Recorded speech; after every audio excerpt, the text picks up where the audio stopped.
पूर्ण करायचं आहे. त्या देवताला आमच्या मुलाचा शेवट केला.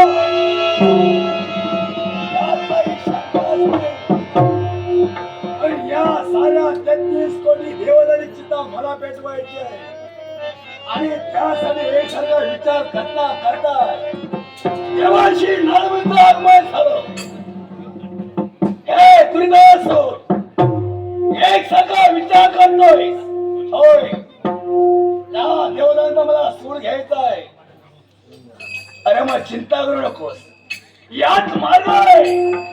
देवतांचा सूड तू कधी घेऊ शकतो, पण तुला एक महान दिव्य करावं लागेल. सांगा देवाशी, असं कोणतं महान दिव्य? आजपर्यंत कुणी त्या देवाची भक्ती केली नाही. आजपर्यंत त्या देवाची कुणी भक्ती केली नाही. अशी देवता सांगा, अशी कोण देवता? ती देवता म्हणजे कोण असेल तर नरसिंह. ओम नमो नरसिंह देवाय नमः. ओम नमो नरसिंह देवाय.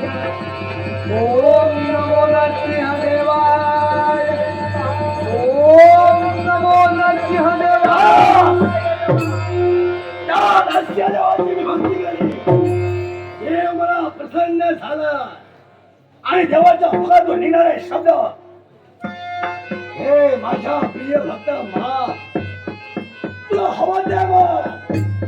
क्षणाचा विलंब न करता स्वराच्या मुखातून निघणारे शब्द, मग देवा मला घ्यायचा झाले का? या विश्वात मला नाही मृत्यू. देवाच्या मुखातून निघणारे शब्द, तथास्तु, तथास्तु, तथास्तु. आणि माझ्या देवानं मला काय दिलं? माझ्या देवाजवळ असणार तेज. माझ्या देवाजवळ असणार ते तेज मला दिलं. आणि देवानं मला सांगितलं, हे माझ्या प्रिय भक्ता, जोपर्यंत हे तेज तुझ्यापाशी आहे तोपर्यंत तुला नाही मृत्यू.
सदा